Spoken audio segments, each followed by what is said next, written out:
معافی مانگنے کے بعد، خدا کے ساتھ میل کرنے کے بعد اور خدا کے حضور اقرار کرنے کے بعد خداوند کے حضور اسے صحت مل گئی، اسے شفا مل گئی اور وہ تندرست ہو کر خداوند کے نام کو جلال دیتی ہے۔ آئیں خدا کے حضور آج کی پہلی تلاوت میں ایک شخص کا ذکر کیا گیا ہے جو نعمان سریانی کے نام سے یاد کیا جاتا ہے۔ اس کو کوڑ کی بیماری ہے، اور کوڑ کی بیماری کیسی ہے؟ انسانی جسم کے اوپر سفید رنگ کے داغ نظر آتے ہیں اور ان داغوں کے اندر خون کی فراوانی رک جاتی ہے اور آپ کوئی بھی سوئی لے کر اس کے اندر لگانے کی کوشش کریں گے، ان کو درد بھی نہیں ہوگا، خون رک جاتا ہے، جسم کے حصے مرنا شروع ہو جاتے ہیں۔ اس لیے یہ کوڑ کی نشانیاں اور اس کی نشاندہی پرانے وقتوں میں صرف کاہن کرتے تھے۔ آج کے دور میں بھی کوڑ کی کئی قسمیں ہمارے ہاں موجود ہیں، لیکن میں ان کا ذکر نہیں کروں گا کیونکہ آپ کسی کے سے نفرت نہ کرنا شروع کریں۔ کیا ہوتا ہے کوڑ کے اندر؟ جب کوڑ لگتا ہے تو اس کا پہلا اثر پاؤں کی انگلیوں کے اوپر اور ہاتھوں کی انگلیوں کے اوپر ہوتا ہے۔ انگلیاں مرنا شروع ہو جاتی ہیں اور سوکھ جاتی ہیں اور آپ کو پتہ بھی نہیں چلتا ہے، آپ کے جسم سے وہ ٹوٹ کر علیحدہ ہو جاتی ہیں۔ کوئی خون نہیں بہتا ہے، کوئی زخم نہیں ہوتا ہے، بلکہ آہستہ سے آپ کی انگلی آپ کے ہاتھ سے علیحدہ ہو جاتی ہے، پاؤں سے علیحدہ ہو جاتی ہے اور آپ کو درد بھی نہیں ہوتا اور پتہ بھی نہیں چلتا ہے۔ جسم کے حصے مرنا شروع ہو جاتے ہیں۔ پاکستان میں کراچی کے شہر میں بہت بڑا ہمارا لیپرسی سینٹر رہا ہے اور ابھی بھی ہے۔ اس میں مشہور ڈاکٹر روتھ فاؤ، جو جرمنی سے سسٹر بن کر پاکستان میں آئیں، وہ ڈاکٹر تھیں اور پاکستان میں آ کر انہوں نے بہت ساری خدمت کی اور انہوں نے اعلان کیا تھا میں پاکستان سے 2000 سال تک پاکستان سے کوڑ کی بیماری ختم کر دوں گی۔ خدا کے فضل سے ان کی محنت رنگ لائی اور پاکستان میں کوڑ کی بیماری کے خلاف جتنی انہوں نے جنگ کی، اسی لیے خداوند کے حضور انہیں جو اسٹیٹ کا اسٹیٹس دے کر انہیں دفنایا گیا پاکستان میں۔ ان کے جنازے میں بہت سارے لوگ حکومتی لیول پر ان کے جنازے میں حکومتی اراکین نے شرکت کی۔ خداوند کے حضور بہت سارے رہنماؤں نے اور صدر پاکستان نے اور بہت سارے لوگوں نے ان کے جنازہ میں شرکت کی اور انہوں نے بڑی کوشش کر کے پاکستان کو کوڑ کے مرض سے آزاد کیا۔ تاریخ میں جب چلتے آتے ہیں یسوع کے دور سے پہلے یہ کہانیاں پرانے عہد نامے کی ہیں جو دو آپ کے سامنے رکھی گئیں۔ یسوع کے دور میں بھی کوڑ ہے۔ کوڑ کے مریضوں کے ساتھ لوگوں کا سلوک بہت ہی برا ہوتا ہے۔ کوڑ کے لوگ جنہیں یہ بیماری لاحق ہو جاتی ہے، سب سے بڑی پریشانی یہ اچھوت کی بیماری ہے۔ جو بھی اسے چھو لیتا ہے اس کو بھی کوڑ ہو جاتا ہے۔ اس لیے جب کسی کو کوڑ ہو جاتا ہے اس کو سب سے پہلے لوگوں سے علیحدہ کیا جاتا ہے، سپریٹ کیے جاتے ہیں یہ لوگ، اس لیے کہ کوئی اور ان کو ہاتھ نہ لگائے۔ ان کے کپڑے عجیب سے کھلے کھلے سے کپڑے ان کو پہنائے جاتے ہیں، ان کے سر کو بھی کپڑے سے ڈانپ دیا جاتا ہے، کسی پر نظر نہ کریں۔ ان کے گلے میں یا ہاتھ میں گینٹی باندھ دی جاتی ہے، جانوروں کی طرح، گائے یا بیل یا بکری کی طرح ان کے گلے میں گھنٹی باندھ دی جاتی ہے۔ پرانے وقتوں میں لوگ یہ کیوں باندھتے تھے؟ کیونکہ لوگ تھوڑے تھے، ایک گھر ہوتا تھا، اس کے پاس بڑے کھیت ہوتے تھے اور گائے بیل گھاس چرنے کے لیے جاتے تھے تو اس کے گلے میں باندھ دیتے تھے۔ شام کے وقت ہمیں اندازہ ہو جائے ہمارا بیل یا گائے کہاں ہے، وہ چارے کے دوران یا حرکت کرے گی تو آواز آئے گی، ہم ڈھونڈ لیں گے۔ انسانوں کے گلے میں یا ہاتھوں میں گھنٹیاں پکڑانے کا مقصد یہ ہے وہ ناپاک ہیں، اور جب وہ ہلیں گے، حرکت کریں گے، گھنٹی بجے گی تو لوگوں کو اندازہ ہو جائے گا یہاں کوئی نہ کوئی ایسا شخص ہے جسے کوڑ کی بیماری ہے۔ اس لیے انہوں نے انسانوں کو بھی گھنٹیاں باندھ دیں۔ اس کے بعد ان کے منہ سے یہ آواز آنی چاہیے اونچی آواز کے ساتھ، ناپاک ناپاک ناپاک۔ کوئی ان سے تعلق نہیں رکھے گا، کوئی ان سے بات نہیں کرے گا، وہ لوگوں سے دور رہیں گے اور کوئی ان کو کھانا بھی نہیں دے گا۔ خدا کے حضور یہ ساری چیزیں جو ہیں وہ زمین پر رہی ہیں یسوع کے دور میں.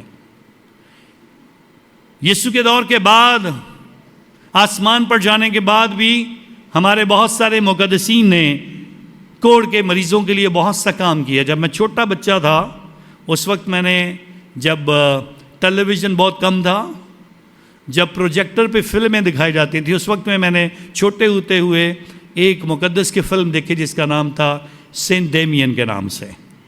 سینٹ ڈیمین بھی کوڑ کے مریضوں کے لیے کام کرتا تھا، اور کوڑ کے مریضوں کے لیے کام کرتے کرتے وہ ان کے زخم دھوتا تھا، انہیں کھانا کھلاتا تھا اور ان کے درمیان وہ رہتا تھا. ایک دن جب وہ کام کر کر کے شام کے وقت تھک گیا تو جو کام اس کے ساتھ کرتا تھا اس کو کہا میرے لیے گرم پانی لاؤ تاکہ میں اپنے پاؤں دھو لوں، تاکہ کہیں مجھے بھی کوئی جراثیم نہ لگ جائے. اور وہ ابلتا ہوا گرم پانی لایا ٹب میں ڈال کر، اور وہ ٹھنڈا پانی لینے کے لیے پیچھے گیا. اتنی دیر میں مقدس ڈیمین آیا اور اس نے اس ابلتے ہوئے پانی کے اندر اپنے پاؤں رکھ دیے. اور جب وہ پانی لایا تو اس نے کہا میں تو ابلتا ہوا پانی آپ کے پاس رکھ کر گیا تھا، آپ نے اس کے اندر پاؤں ڈال دیے ہیں اور آپ کو پتہ بھی نہیں چلا یہ پانی اتنا گرم ہے. اس کا مطلب یہ ہے کہ آپ کو بھی کوڑ کی بیماری لگ گئی ہے. مقدس ڈیمین ایسے مرتا ہے، کوڑیوں کی خدمت کرتے کرتے خود بھی کوڑی بن کر اپنی جان خداوند کی نظر کرتا ہے اور ایک اچھی گواہی چھوڑ کر جاتا ہے. 13ویں صدی میں مقدس فرانسس آف اسیسی آیا جس نے غریبوں کے لیے بات کی، سب سے زیادہ کوڑی لوگوں کی خدمت کی، اور خدا نے اس کی خدمت کو قبول کیا اور اس کا نام ہمیشہ خدمت کرنے میں اور کوڑیوں کے ساتھ بات کرنے میں، ان کو کھانا کھلانے میں، ان کے زخم صاف کرنے میں خداوند نے اس کی مدد کی اور اس کو کوڑ نہیں ہوا. لیکن مقدس فرانسس آف اسیسی نے بہت سارے لوگوں کی خدمت کی. اور ہمارے دور میں ڈاکٹر روتھ فاؤ نے خداوند کے حضور پاکستان میں ایک ایسی مثال اور ایک خدمت پیش کی. میں اپنی طرف سے کہہ سکتا ہوں جب میں بھی بردرز تھا کراچی میں 92, 93 اور 95 3 سالوں کے دوران میں نے بھی لیپریسی سینٹر میں کوڑی لوگوں کے ساتھ کام کیا اور ان کی خدمت کی ہے. اپنی زندگی میں نے کی ہے اور میں ان کے ساتھ یہ خدمت کرتا رہا ہوں. خدا کے حضور کوڑی کوڑ سے نہیں مرتے تھے، کوڑی کوڑ سے نہیں مرتے تھے، بلکہ اگر مرتے تھے تو تنہائی کی وجہ سے، کوئی ان سے بات نہیں کرتا تھا اور بھوک کی وجہ سے مر جاتے تھے. کوڑی کوڑ سے نہیں مرتے تھے بلکہ تنہائی اور بھوک کی وجہ سے مر جاتے تھے. اب میرا سوال آپ سے ہے، آپ کے گھر میں ایسا کون ہے جو تنہائی کا شکار ہے؟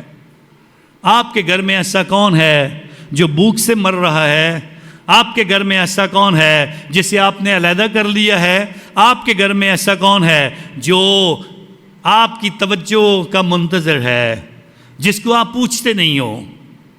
سو خدا کے حضور کہیں کوئی کوڑی آپ کے گھر میں بھی تو نہیں رہتا، شاید اس کو کوڑ کی بیماری نہیں ہے لیکن وہ تنہائی کا شکار ہے.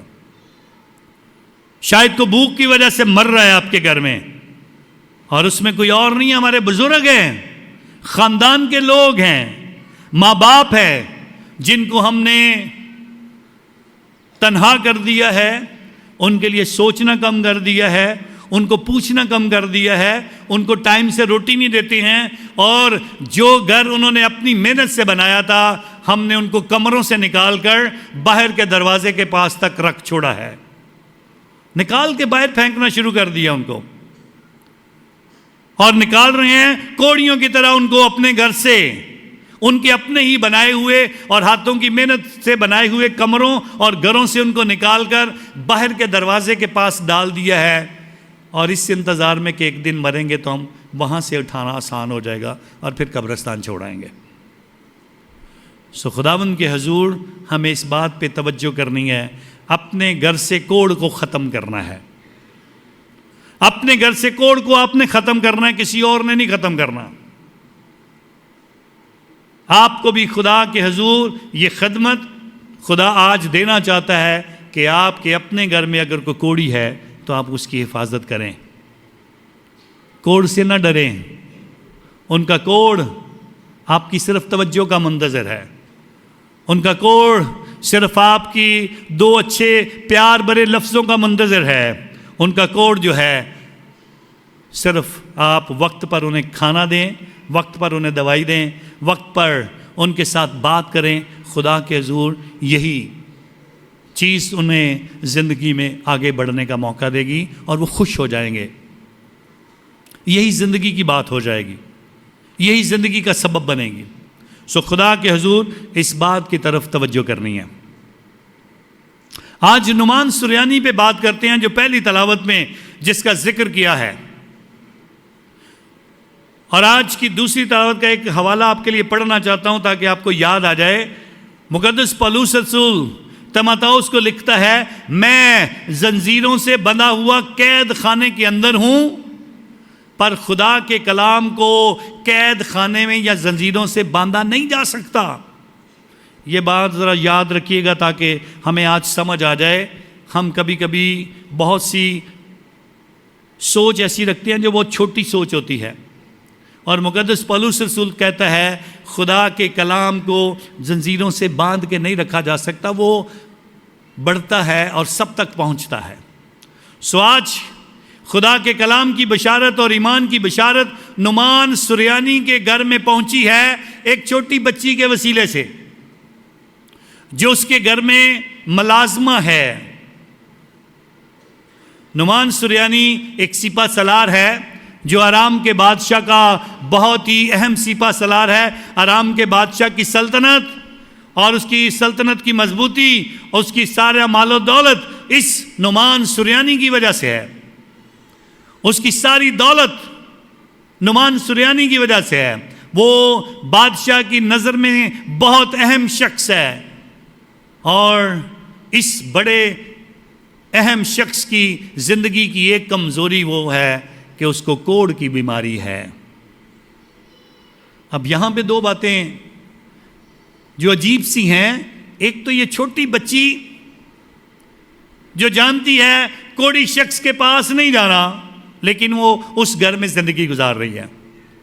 اس نعمان سریانی کی بیوی کو پتہ ہے میرے خاوند کو کوڑ ہے، وہ بھی اس کے ساتھ زندگی گزار رہی ہے، لیکن یہ چھوٹی بچی آج خدا کے کلام کو بنی اسرائیل سے لے کر اس آرام کے ملک میں لے جا کر اپنی زندگی سے ظاہر کر لیا ہے، اس لیے کلام کو کہیں باندھا نہیں جا سکتا۔ یہ چھوٹی بچی آج ایمان کی اور کلام کو پھیلانے اور بشارت دینے اور خدا کی گواہی دینے کے لیے استعمال کی جاتی ہے، اور اپنی مالکہ سے بار بار کہتی ہے اگر میرا مالک ہمارے نبی کے پاس چلا جائے یہ ٹھیک ہو جائے گا، اگر ہمارا مالک بنی اسرائیل میں چلا جائے یہ ٹھیک ہو جائے گا، اگر ہمارا مالک یروشلم میں چلا جائے جہاں خدا کی ہیکل ہے یہ ٹھیک ہو جائے گا، یہ وہاں پہ جائے گا ٹھیک ہو سکتا ہے۔ یہ اس نے ایک بار نہیں کہا ہوگا، کئی بار کہا ہوگا۔ کہیں نہ کہیں کسی نہ کسی طریقے سے یہ بات اس مالکہ کے کانوں میں رہ گئی ہے، جو ایک دن اپنے خاوند سے کہتی ہے، یہ چھوٹی بچی جو ہماری ملازمہ ہے یہ کہتی ہے اگر ہمارا مالک وہاں چلا جائے ٹھیک ہو جائے گا۔ تو وہ پش کرتی ہے، اس کو سہارا دیتی ہے، بڑھنے کا جذبہ دیتی ہے کہ جاؤ یہ تجربہ کرو۔ سب سے پہلے وہ چھوٹی بیٹی اور اس کے بعد یہ عورت جو اس کی بیوی ہے، یہ دو بشارت پھیلانے کا وسیلہ بنتی ہیں اور اسے تیار کرتی ہیں جائے، اور وہ پھر خود تیار ہو کر بادشاہ کے پاس جاتا ہے اور بتاتا ہے اپنے بادشاہ کو مجھے یروشلم جانا ہے، مجھے جلیل کے اس علاقے میں جانا ہے جہاں پر خدا کرامات کرے گا، اور اس لیے مجھے ایک خط لکھ کر دے۔ سو وہ خط لکھ کر دیتا ہے بادشاہ، اور یہ ہیرے جواہرات سونا چاندی اور اپنے میوہ جات اکٹھے کر کر اپنے گدھوں کے اوپر لاد کر وہاں پہ پہنچ جاتا ہے، اور جا کر بادشاہ کو خط دیتا ہے۔ اور بادشاہ جب خط پڑھتا ہے تو بادشاہ پریشان ہو جاتا ہے اور بولتا ہے آرام کا بادشاہ میرے ساتھ جنگ کرنے کے لیے سوچتا ہے، میرے خلاف منصوبہ بناتا ہے، کیا میں خدا ہوں جو شفا دے دوں گا؟ کیا میں کون ہوں کہ میں کوڑ کے مریضوں کو تندرستی میں تبدیل کر سکتا ہوں؟ میرے پاس ایسا کیا ہے؟ اور غصے میں آ کر بادشاہ اپنے کپڑے پھاڑتا ہے. اور نعمان سریانی کے ساتھ اس کا رویہ اس وقت میں کیسا ہوگا؟ کیونکہ یہودی تو کسی کوڑی کے پاس نہیں آتے، نہ بات کرتے ہیں. سو نعمان سریانی کا لیٹر اس نے کیسے پڑھا ہوگا، کیسے اس کا سامنا کیا ہوگا، کیسے اس کو غصہ آ رہا ہوگا. اور اس غصے کی بات جب الیشا نبی کے پاس پہنچی ہے تو الیشا نبی خداوند کے حضور بادشاہ کو پیغام بھیجتا ہے، بادشاہ اسے میرے پاس بھیج، میں اس کا کوڑ ٹھیک کر دوں گا. سو بادشاہ اس کو الیشا کے پاس بھیجتا ہے اور الیشا اپنے کمرے میں بیٹھا ہوا ہے. پیغام پہنچا ہے باہر نعمان سریانی آیا ہے. تو الیشا اندر سے اسی کو بھیجتا ہے، اپنے میسنجر کو، پیغمبر کو، پیغام رساں کو، جا اور اسے بتا اردن میں جا کر 7 دفعہ غوطہ لے لے، ٹھیک ہو جائے گا. نعمان سریانی اتنا بڑا سپہ سالار، اتنا مضبوط شخص، کوئی میرے سامنے بھی نہیں آنا چاہتا، کوئی مجھے منہ نہیں لگانا چاہتا، کوئی میرے ساتھ بات نہیں کرنا چاہتا. یہ کیسا نبی ہے جس نے نہ مجھے دیکھا ہے، نہ میرے ساتھ بات کی ہے، نہ میرے زخم دیکھے ہیں، نہ میرے کوڑ کو جانچا ہے، اور مجھے باہر سے کہہ دیا جا 7 دفعہ اردن میں غوطہ لگا. کیا میرے ملک کے دریا اس سے زیادہ خوبصورت نہیں ہے؟ وہاں کا پانی نیلا بھی ہے، سبز بھی ہے، وہ خوبصورت بھی ہے، میٹھا بھی ہے، اچھا بھی ہے. کیا میں اپنے ملک میں نہیں نہا سکتا تھا؟ اور وہ مغروری سے اور غصے سے کہتا ہے، الیشا نبی مجھے کہہ رہا ہے.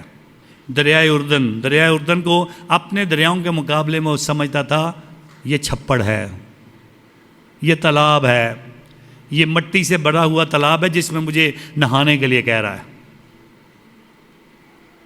لیکن نعمان سریانی کے ارد گرد جو لوگ ہیں وہ بڑے اہم ہیں. اس کے صلاحکار،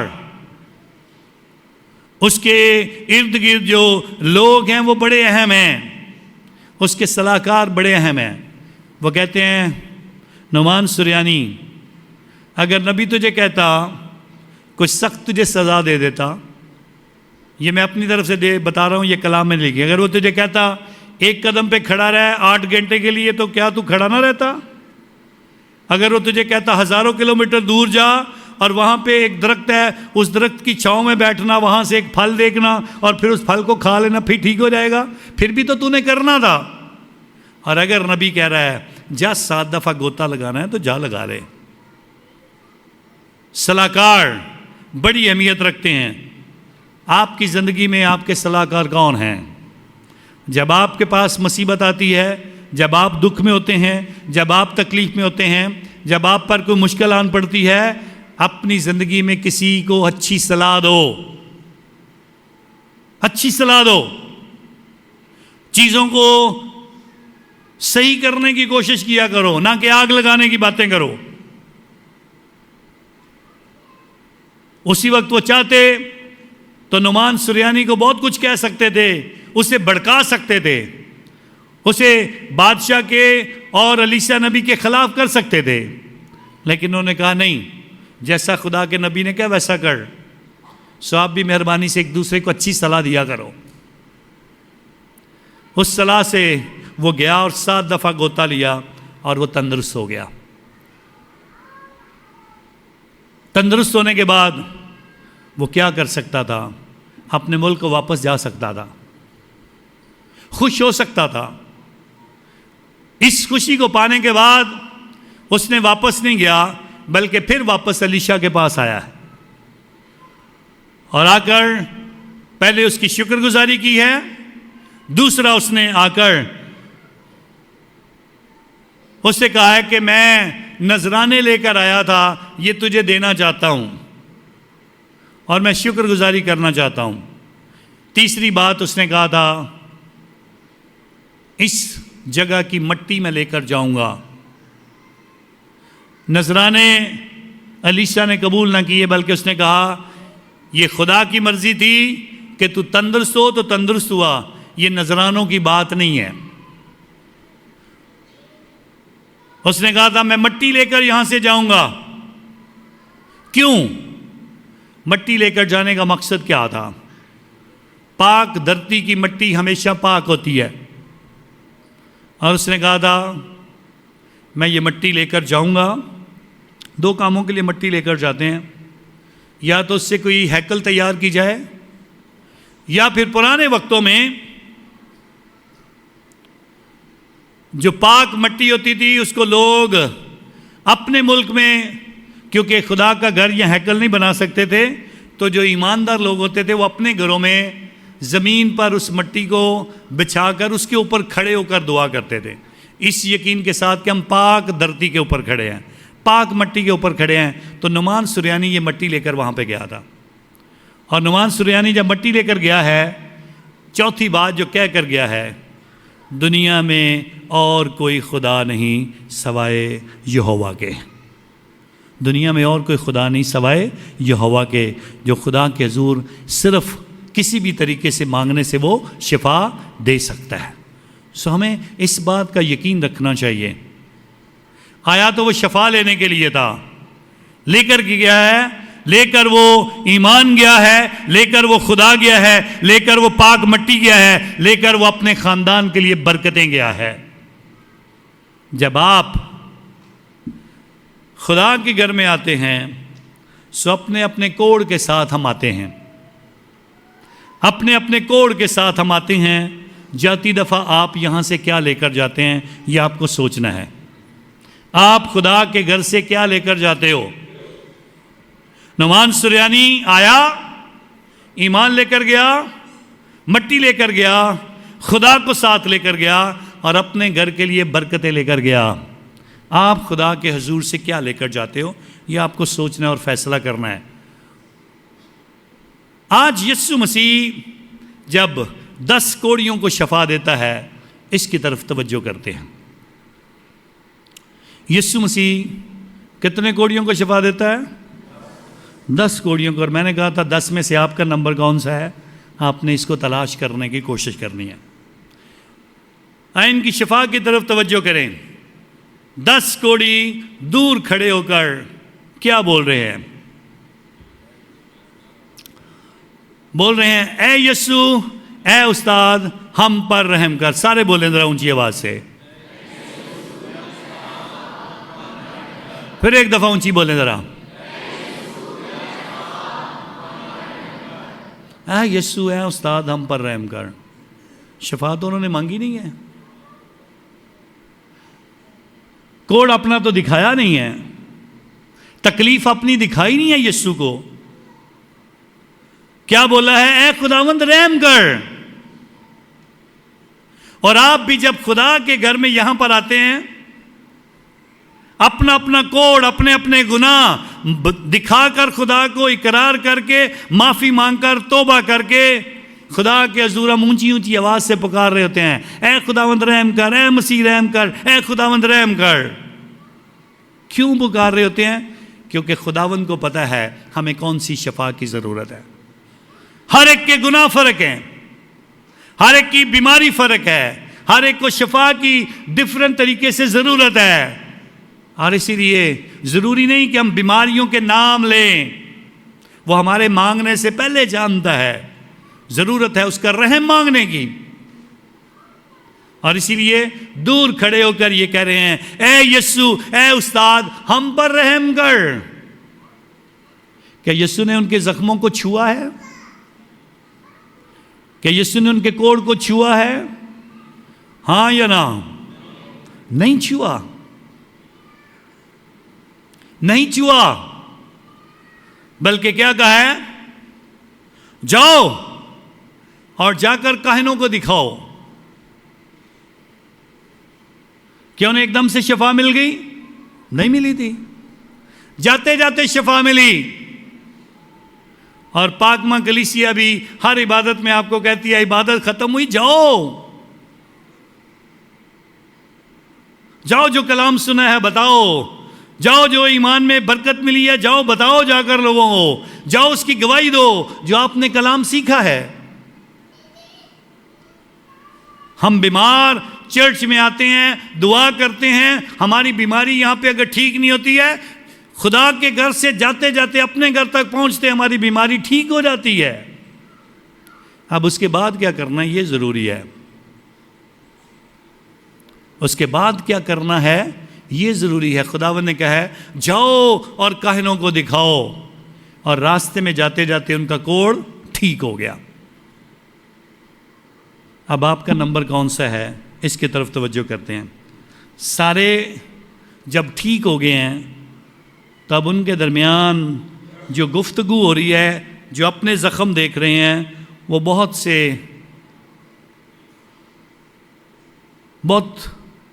مختلف قسم کے آرگیومنٹ آپس میں ایک دوسرے سے کر رہے ہیں۔ پہلا بولتا ہے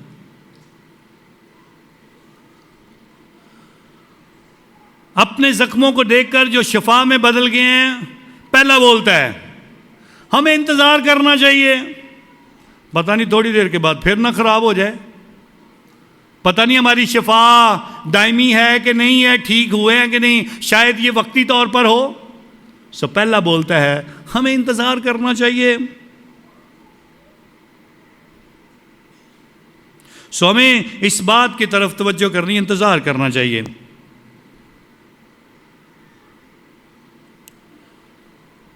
دوسرا کہتا ہے ہم نے بہت وقت سے دیکھا ہے کہ وقت کے پورا ہونے پر بیماری ٹھیک ہو جاتی ہے، شاید ہمارا یہ وقت تھا بیماری کے ختم ہونے کا، تو اس لیے پریشان ہونے کی ضرورت نہیں، یہ وقت تھا ہمارے ٹھیک ہونے کا، تو اس لیے خود بخود ہی ہم ٹھیک ہو گئے ہیں۔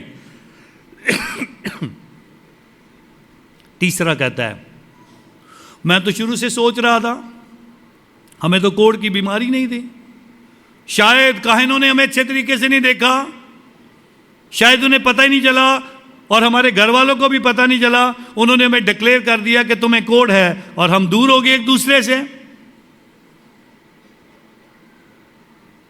چوتھا کہتا ہے مجھے تو پکا یقین تھا کہ ایک نہ ایک دن ایسا آنا ہے ہم نے ٹھیک ہونا ہی ہونا ہے، کچھ بھی ہو جائے۔ ہم بھی ایسے بہت باتیں کر رہے ہوتے ہیں، ٹھیک ہے وہ ایک نہ ایک دن آئے گا ہم ٹھیک ہو جائیں گے۔ پانچواں کہتا ہے یاد کرو جب ہم اکٹھے بیٹھ کر باتیں کرتے تھے تو میں کیا کہتا تھا، ہمیشہ پازیٹیو سوچ رکھو، پازیٹیو سوچ ہمیشہ اچھی تبدیلی لاتی ہے، تو ایک دن ہم کوڑ سے ٹھیک ہو جائیں گے، اس لیے ہم کوڑ سے ٹھیک ہو گئے ہیں۔ چھٹا کہتا ہے یسوع نے تو کچھ نہیں کیا، نہ اس نے ٹچ کیا ہے، نہ اس نے ہمارے زخموں کو دیکھا ہے، دور ہی سے کہہ دیا جاؤ چلے جاؤ، جا کر کاہنوں کو دکھاؤ ہم ٹھیک ہو گئے ہیں۔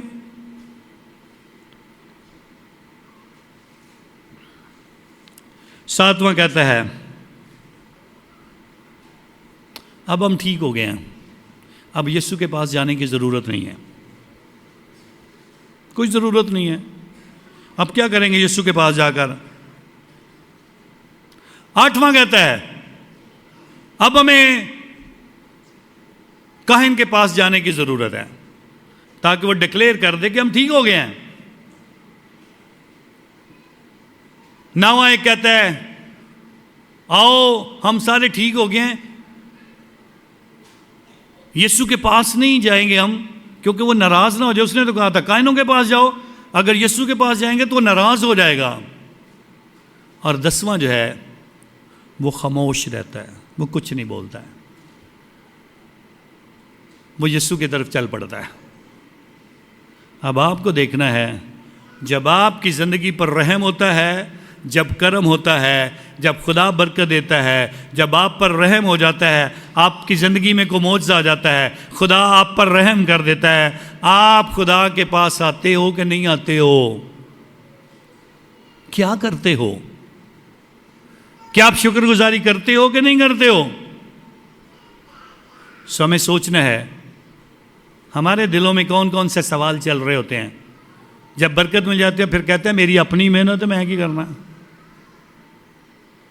جب بیمار ہوتے ہیں پھر روتے ہیں، مشکل آتی ہے روزریاں پڑھتے ہیں، سجدے کرتے ہیں، لیکن جب رحم ہو جاتا ہے سب سے پہلے بھول جاتے ہیں۔ پھر سوچتے ہیں شکر گزاری کو چھوڑو پارٹی کرتے ہیں، رشتہ دار آئیں گے سارے ہلا گلا کریں گے، ہم پر رحم ہو گیا ہے، لیکن رحم کرنے والے کے پاس نہیں جائیں گے، اس کی شکر گزاری نہیں کریں گے۔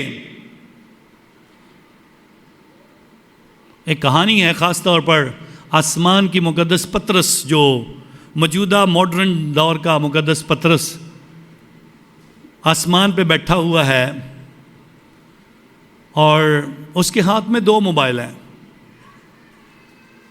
ماڈرن ٹیکنالوجی کا مقدس پطرس، اس کے ہاتھ میں 2 موبائل ہیں۔ ایک بار ایک بند ہوتا ہے، دوسری بار گھنٹی بجتی ہے، تیسری بار بجتی ہے، ایسے بجتی جاتی ہے۔ دوسرا موبائل بالکل سائلنس، اس پہ کبھی گھنٹی نہیں بجتی ہے۔ تو ایک شخص کچھ دن دیکھتا رہتا ہے، تو ایک دن جا کے مقدس پطرس سے پوچھتا ہے، ایک موبائل آپ کا بجتا رہتا ہے، دوسرا بجتا نہیں، دوسرا کیا موبائل خراب ہے؟ اس نے کہا نہیں، ٹھیک ہے، تو یہ کیوں بجتا رہتا ہے؟ کہتا ہے اس میں ساری کی سارے ان لوگوں کی کالز آتی ہیں جو ہمیشہ فیور کی بات کرتے ہیں، میرے لیے یہ کر دو، میری یہ درخواست قبول کر لو، میرے لیے یہ ہو جائے، میرے لیے یہ ہو جائے۔ کہتا ہے اس موبائل کا کیا مطلب ہے؟ کہتا ہے یہ وہ والا موبائل ہے جس پہ شکر گزاری کرنی ہوتی ہے، وہ کوئی نہیں کرتا ہے، اس لیے یہ خاموش رہتا ہے۔ آج یسوع سوال کرتا ہے، کیا 10 پاک صاف نہیں ہوئے؟ کیا سب پہ رحم نہیں ہوا ہے؟ سوال کیا ہے؟ باقی کے 9 بولے ذرا، باقی کے 9 کہاں ہیں؟ یہ 3 دفعہ سوال کیا گیا کلام کے اندر۔ جب آدم نے گناہ کیا تھا سوال کیا گیا، آدم تو؟ جب کاہن نے اپنے بھائی کو قتل کیا تو اس نے سوال کیا، تیرا بھائی کہاں ہے؟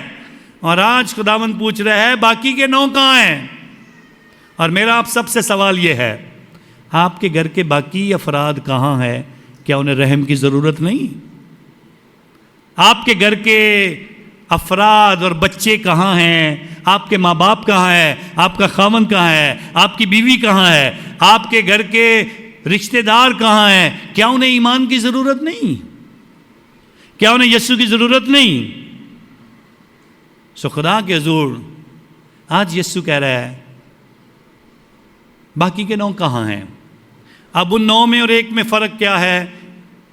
یہ نہیں کہ خدا انہیں شفا نہیں دیتا، خدا انہیں شفا دیتا ہے۔ 9 صرف جسمانی شفا کے منتظر ہیں۔ ہم بھی سارے چاہتے ہیں میرے جسم کے لیے خدا جو اچھا کر دے وہ مجھے چاہیے، وہ چاہے طاقت کی ضرورت ہے، حسن کی ضرورت ہے، اچھے عہدے کی ضرورت ہے، اچھی نوکری کی ضرورت ہے، اچھے رشتے کی ضرورت ہے، اچھا سب کچھ مجھے مل جائے، بس اچھی صحت مل جائے، اچھی شفا ملے، سب کچھ میرے لیے ہو۔ یہ 9 بھی صرف اپنی جسمانی شفا چاہتے تھے۔ ایک ہے جو جسمانی کے ساتھ ساتھ روحانی برکت بھی پانا چاہتا ہے، اور روحانی برکت کب ملتی ہے؟ جب آپ واپس خدا کے پاس آتے ہیں۔ اولاد نہیں تھی، اولاد مل گئی، آؤ شکر گزاری کرو۔ نوکری نہیں تھی، نوکری مل گئی، آؤ شکر گزاری کرو۔ خاندان میں اچھا رشتہ نہیں مل رہا تھا، مل گیا، آؤ شکر گزاری کرو۔ ہر ایک برکت کے بعد خدا کے حضور آ کر شکر گزاری کرنے کی ضرورت ہے۔ آخری نقطہ، یہ اکیلا کیوں واپس آیا تھا؟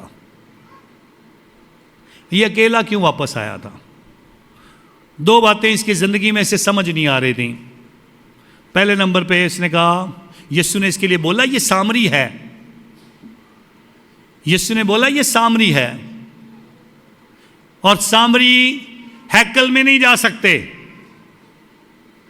اور اس نے سوچا میں ہیکل میں نہیں جا سکتا ہوں، ہیکل کے اندر کاہن ہے، میں اسے کیسے دکھاؤں گا؟ سو یہ واپس لوٹتا ہے، اور واپس لوٹ کر جو برکت ملی ہے وہ برکت یہ ہے۔ واپس لوٹ کر جو اعلان کیا ہے وہ بڑا ضروری ہے۔ اس نے آ کر ساری دنیا کے لوگوں کو بتایا ہے۔ خداوند یسوع نے حکم دیا تھا، جاؤ اور کاہنوں کو دکھاؤ، جاؤ اور اپنے آپ کو کاہنوں کو دکھاؤ۔ اس نے واپس آ کر یسوع کو دکھایا اور بتایا،